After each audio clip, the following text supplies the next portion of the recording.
আসসালামু আলাইকুম। আচ্ছা, বিয়ে যদি বৈধ না হয়, তাহলে সন্তান কি বৈধ হয়? গণভোট যদি অবৈধ হয়, তাহলে এই সরকার গঠন করা কি বৈধ হবে? এই যে সেই পুরনো বইয়ের নতুন মোড়কে মানে পাবলিশ করার যে পায়তারা, যেই রাজনীতি শুরু হইছে, আপ হাইকোর্টকে সুপ্রিম কোর্টকে ব্যবহারের নাটক। আমরা জানি যে রাষ্ট্র ক্ষমতায় যে দল থাকে সেই দল চাইলে হাইকোর্ট সুপ্রিম কোর্ট সব তার হাতেই। পুরো তো এখনো পর্যন্ত আজকের দিন পর্যন্ত কিন্তু আমাদের সিস্টেমটা পুরনো মোড়কেই চলতেছে, সুতরাং এখানে বলার কোনো সুযোগ নাই যে আমি কিছু করছি না, আমি কিছু জানি না। তো এই বিষয়গুলো কিন্তু বিএনপিকে নিশ্চিত ধ্বংসের দিকে ঠেলে দেবে, এতে কোনো সন্দেহ নেই। এইটা নিয়ে আমার আমি আপনারা যারা সন্দেহ করেন কিছু করার নেই। কিন্তু আসলে কি সমস্যা হইতেছে, আমরা যেটা দেখতেছি হয়তোবা যে ৫ই আগস্টে যেটা হয়েছিল সেটা মূলত বিপ্লবী হয়েছিল, কিন্তু সিস্টেমে রাজনৈতিক চাটুকাররা, রাজনৈতিক সুবিধাভোগীরা এই বিপ্লবকে অভ্যুত্থানের নিয়ে ডাইভার্ট করছে, এবং সেই অভ্যুত্থানকে এখন আবার জিরোতে ডাইভার্ট করার যে পায়তারা চলতেছে, যদি সেটা সম্পূর্ণ হয়, সম্ভব করতেই হয়, তাহলে হয়তোবা সামনে বিপ্লবী হবে সম্পূর্ণ।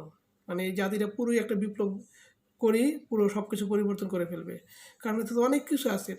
আপনি ৫৫ বছরে কী পাইছি আমরা? আপনি সংবিধান এই সেই দোহাই দিতেছেন। আজকে ৭ বছরের শিশু ধর্ষণ হয়, ৭ বছরের শিশুর গলা কাইটা রাস্তায় ফালায় দেয়। আপনার রাস্তায় কোনো কিছু নেই, আপনার সংবিধান কার জন্য? সংবিধান কি মানুষের জন্য, না মানুষ সংবিধানের জন্য? ফার্স্ট জেমিনার জায়গা পান না? এসব বাদ দিয়ে দ্রুত এই গণভোট এবং জুলাই সনদকে বৈধতা দিয়ে সুন্দরভাবে এটা সম্পন্ন করেন, নাহলে নিশ্চিত ধরে নেন বিপ্লব সামনে আসবে। তবে সেই বিপ্লবের আসার হয়তো সময় টুডে হবে, সেই সময় আসলে অনেকে পালানোর রাস্তা থাকবে না।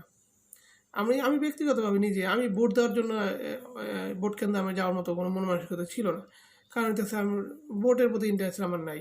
কিন্তু আমি শুধু গণভোটেরকে ব্যাপকভাবে রেসপেক্ট করছি, এবং এক্সপেকটেশন ছিল যে গণভোটে হা জয়যুক্ত হবে এবং কিছু পরিবর্তন আসবে, যেই পরিবর্তনগুলো আমাদের রাষ্ট্রের জন্য খুবই জরুরি।